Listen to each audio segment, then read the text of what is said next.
Mexican wedding cookies, the Christmas snowballs, the Russian tea cakes, and even the Italian wedding cookies. I have tried them, loved them, enjoyed them, but I always wondered how it would taste with Indian flavors and a different type of a texture. So I have developed this recipe. I tried to do a research. I couldn't find anything on Google or on any other platform. So here I am. So here I am introducing for the very first time the very original Indian wedding cookie, which is keto. This is not like a regular cookie. It is not soft or chewy. It is crumbly. It's very airy. The texture is very different than a regular cookie. It is crisp and has all the Indian flavors in it. I have developed this recipe and I'm so proud of it, and I would love to share it with you. So let's go ahead and I'll show you how I made it. I'm going to start by mixing all the dry ingredients first. That's the almond flour.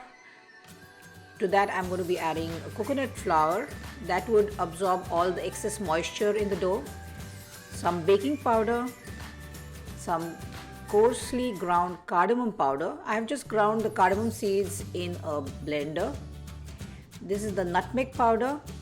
The nutmeg powder and the cardamom are used very often in Indian sweets, and it gives a nice warm hint to the cookies. These are roasted sliced almonds. The roasted almonds also give a good flavor, a nutty flavor to the cookie. Make sure that you don't mix it vigorously and break the sliced almonds. Once everything is combined, keep it on the side and we'll go on to the wet ingredients. Now I've taken a wide mouth mixing bowl, but you can take a close bowl so that it doesn't sputter. Now this is softened butter, room temperature softened butter. This is the monk fruit sweetener. I'm going to add that in. This is Lakanto, and just beat the sugar and the butter together till it is nice and creamy and a little pale in color. You can see the color, I'll just show you.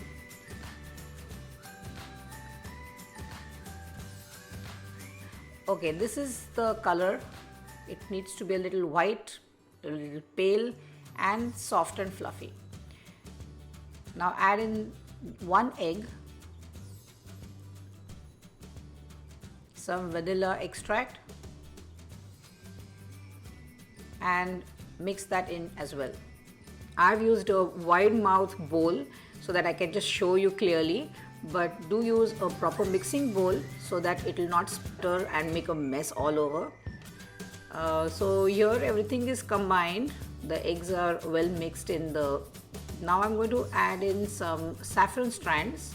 Saffron strands need to steep in some warm milk so that it releases its aroma as well as the color.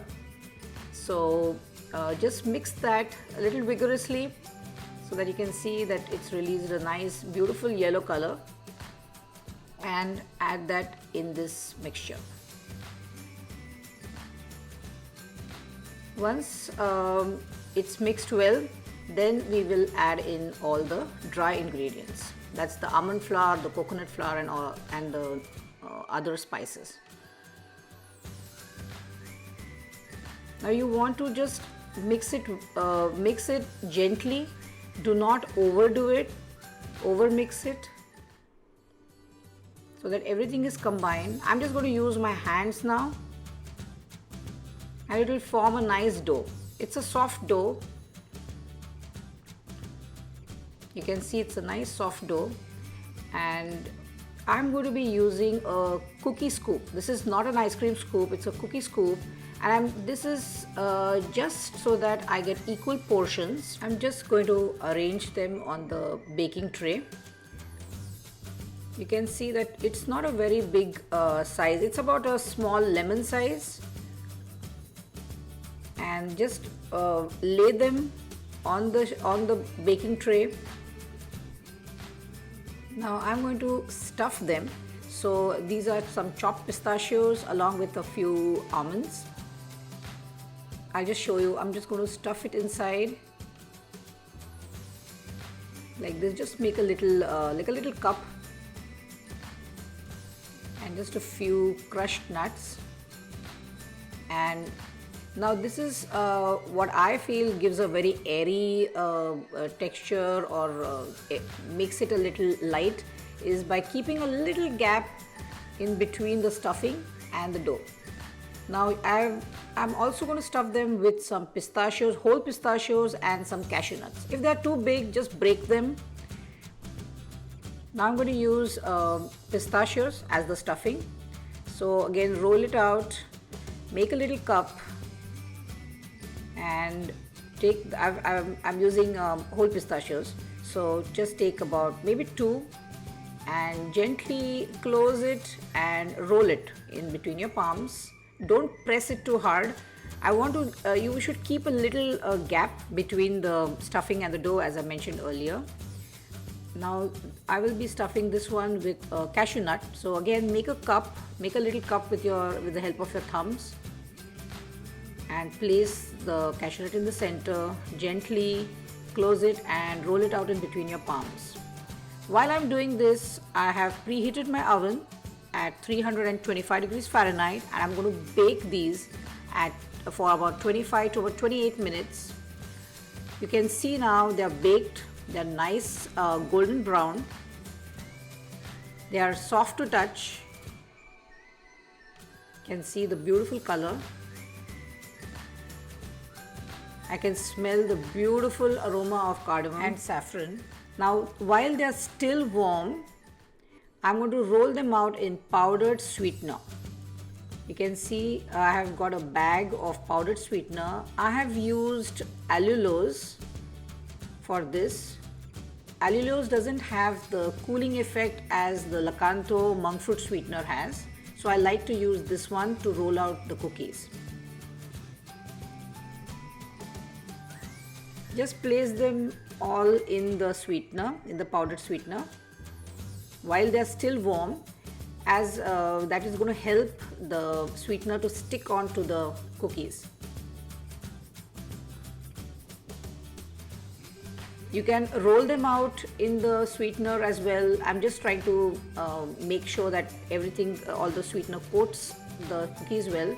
So I just give a little light shake to the bag, and you can see everything is coated well. All the cookies are coated well with the sweetener.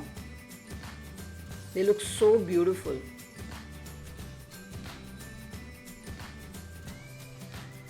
Similarly, I'm going to coat all of them, and they are ready. But please wait for at least 20 minutes before you eat.